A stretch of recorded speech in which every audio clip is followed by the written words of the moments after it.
Madden World, what it be like? It's your boy Foe. Xbox 720 is the gamer tag on the PS4, and yo, this is that double, triple Madden OGs, and we are back dropping that quality content to help you get your Madden game better. So let's go. And that may very well be the last time I say that shit. And it doesn't have anything to do with the fact that I haven't been on for a while, so I'm about to shut the channel down and no shit like that.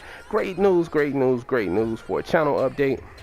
I got my laptop back, bro, so I'll be able to edit videos, put graphics up, just raise the overall quality of my channel, man. I'm so fucking happy about that. Bad news is that they erased everything on my fucking computer, which I could slap the shit out of somebody right now for that. They couldn't reload it, and that was a problem. So I lost a lot of software that I didn't have backed up that I just had on my laptop, man, which was terrible, man. So I got to spend a lot of time trying to get it back, and we'll be getting it together over the course of this next week. And man, you will definitely see quality. You'll definitely see us condense these videos down, and I love that, bro. So be looking for that. Also, it's my birthday, man. There's a lot of shit just happened over the last week, man, that kept me kind of away from the game, man. So I'm back in the building, and I had to make sure I drop you some tips tonight, you know what I mean, because, you know what I mean, it'd be wrong for me just to give you a channel update. I gotta bring you some goods. I know that's what y'all here for, so let's get busy with that. Alright, so what we're gonna look at today is out of the Indianapolis Colts playbook. It's gonna be bunch TE, and the main reason why I want to look at this formation tonight is what I've noticed in my gameplay of myself, my observation of myself. When things get tight sometimes against advanced players, intermediate players, rookies, doesn't really matter, I go to the bench concept a lot, because what I've noticed is when schemed properly, bench is literally the most effective passing in the game. To me, it's really extremely hard to stop. It's very unconventional, because a lot of people don't run it.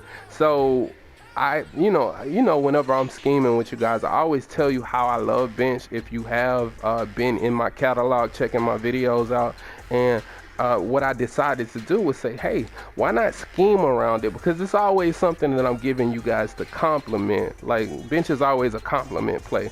Well, this formation has what I think is the best bench play in the game, and that's TE corner. So we're gonna look at that play today, and we're also gonna look at curl flat corner. Great part about TE corner is it's a quick audible, so we can come out and curl flat corner. I'm gonna go ahead and show you that this particular play is just, it's hard as fuck to stop, bro. So let's go ahead and show you. Curl flat corner, we're gonna really be playing off of this high-low that Nelson and Adams is on. We also have a high-low read to the right side, because you know we only really need 2 players for a high-low read. So now we got 2 high-lows, and we got a hitch route by Cobb that we're gonna be able to get open too. So let's look at a cover 4. And as you notice, I call quarters to make sure I got as much coverage on the field as possible. And then we are also gonna look at zone max coverage too. I can show you cover 6, all of that shit. So let's go ahead and snap the ball. We'll take a look at the right side of the field first, and like I said, we just want to read high-low if we're gonna look to that side of the field if it's a cover 4. Now if it's a cover 4 as well, one of the things that you're going to be able to do is throw this pass to Jordy Nelson right here. As you can see, that's 10 to 15 yards, especially if that guy jams up.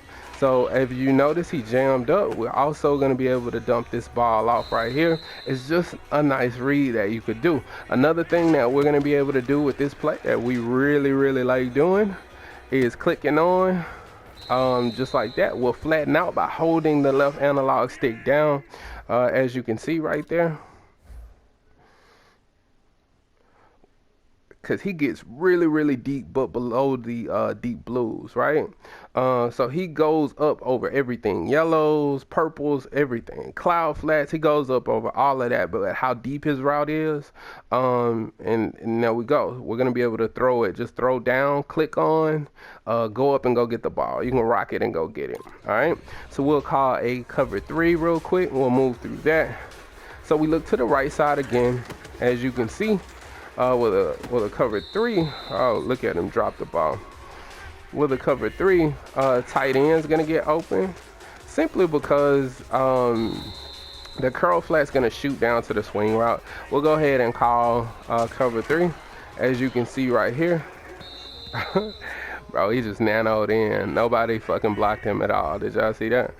Shit's crazy. And then they literally was supposed to fix the defensive line with the patch that they put out. And this shit's still terrible. As you can see, that turned in almost 20 yards, bro. And it happens like that with cover threes. So let's take a look again. And you could always block these guys if you want, especially if you want to take a shot down to Devontae Adams. The great part that I love about that is he's occupying the space on the field that's rarely ever fucking used.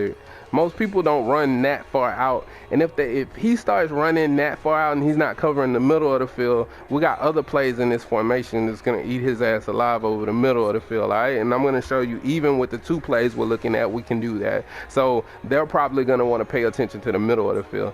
But now we're gonna go ahead and snap the ball, and I'm gonna show you here. Well, we're going to be able to do that same thing against the cover three. Now, let's go ahead and move to a cover two. And in a cover two, we just want to focus on the left side of the field here. So we're going to be able to throw this pass again. And depending, like I said, that's 5 and a possible. If I keep doing that, it may be 5 yards, it might be 10 yards, it might be 15. That little flat. And trust me, I've broken touchdowns for it before, which is crazy, on a cover two. So I really, really like that. Another thing that we want to look at in cover two is, and we'll go ahead and block. Let's say we block and we want to take our shot, and we read that it's a cover two. One of the things that we can do is, boom, hit him deep.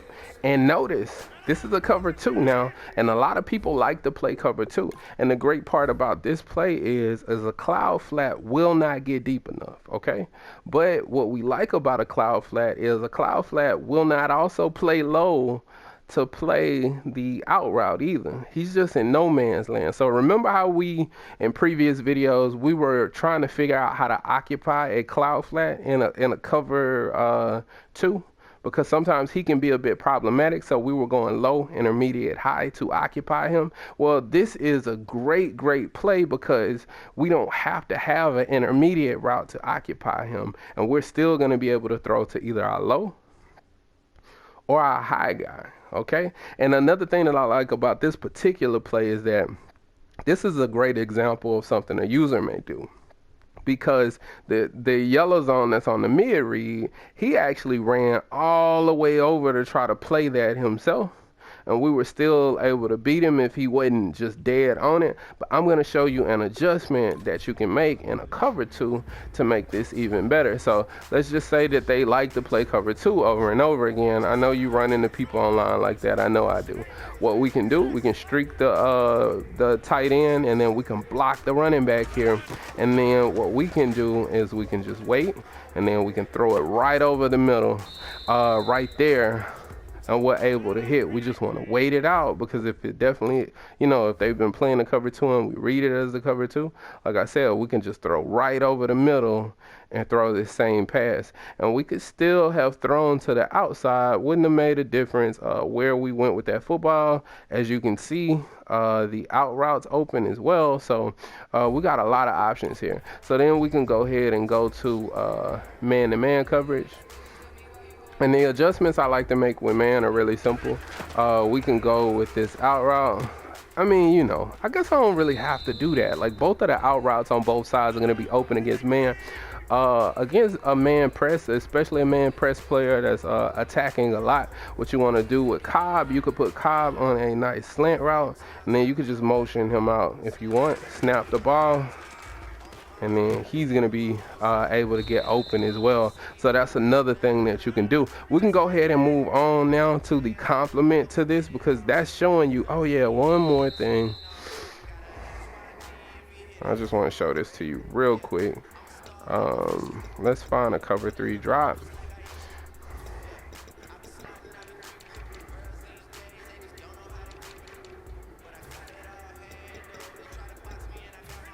So in a cover three drop, as you can see right here, well, we got a hard flat, curl flat, deep blue. They cannot make that adjustment and still live out here in these streets, bro. We just gonna go gang on them, and boom, that's it. And that's all that's gonna happen. We still gonna be able to throw the ball deep every single time. It ain't gonna make a difference. Know what I mean? So as we take a look here, we still going in, bro. We still going hard. As you can see, the curl flat is literally going to try to play the hitch route because it's a curl flat purple. And you can still throw over. So we can still throw in the max coverage, which is why I really fucking love this play. And you can throw on cover 6. It's not going to make a difference. You can throw on cloud cover 3. It's not going to make a difference, bro. That play that route gets entirely too deep for anything to track it besides man. And that's the only thing that can play it is man. And then the thing about that is if you have a really good wide receiver, even man can't play it. If you got like Antonio Brown, man can't play that. But let's go ahead and look at TE corner. And y'all know, bro, this is my bench shit. So you know how bench work. Bench is gonna be able to be thrown here. And that is such a pain in the ass, bro. I'm not going to even spend all my time on it. Just trust me, it gets open against everything. It gets open against cover 4, cover 3, cover 2, man coverage. It just gets open against every fucking thing, all right? Now, the next thing we want to look at and why I like this bench play so much is because we're going to get this action right here to this post on the inside, man, and I really like that. And another thing that we can do with it is we can make the adjustment to put the running back on the wheel route. Sorry about that. Make the adjustment to put the guy on the wheel route, and then we can actually hit him coming up in a cover 4. So we're gonna go ahead and call cover 3, and this cover 3 has 3 fucking hook zones, all right? So we'll go ahead and call it, set it up with our wheel route here, and then I'll show you. It's tight when it's 3 hook zones, but you see he's still really going to be able to get open. That route is just going to be really tough to stop. Plus you got that bench concept going on the left, and that's what I meant about a user when you start playing the curl flat corner. The first play, they can't really vacate the middle of the field because you can quick audible to this play and throw over the middle of the field with that post, so they never know when the shit's coming. You know what I mean? It's just really hard. That's a cover 3, and that's a hollow read over there you're getting with the wheel route in that, and it's just too much, bro. Know what I mean? It's just too much for them to deal with, and you're just gonna be going back and forth between all the shit. Now let me call man coverage real quick, because this is the one that I like to deal with man coverage, simply because you can beat a lot with this. First of all, let's look at the tight end. And look at the tight end. That's Jason Barrett. Jason Barrett has like 93 man coverage, 93 speed, bro. And he just got beat by a tight end with like 70 route running. That out route, that outpost that he is on is going to be really devastating to any type of man, and you can't press it. So it does not matter the corner that's on it. Also, take a look at Jordy Nelson. You know, we got the hook zone in the middle, so that's really kind of why he's being double teamed. But if they don't, look how he breaks. Boom, and he's wide open. Jordy Nelson would be wide open. Look how bad he burns his man. Another thing that we always want to look at is the out route too. He can't be pressed as well. And then look at Devontae Adams. That's why I said if you had a better route runner to get more separation, he would actually get more separation and win that matchup, which is what I like. So we'll go ahead and call it one more time, and then we'll run it against some press man coverage so we can show you that these routes don't really get bumped. So same thing. Look how bad I torched him when he tried to press down. And then the thing is take a look. Like Jordy Nelson does not get pressed. Cobb does not get pressed. This play is really devastating against all coverages. Both of them are. So, bro, y'all know I had to come back with some goods, bro. So, like, comment if you feel like I left anything out on the fucking field, man. I think you can definitely do something with this. And if you're new to the channel, man, sub as always. Respect the OGs. Peace.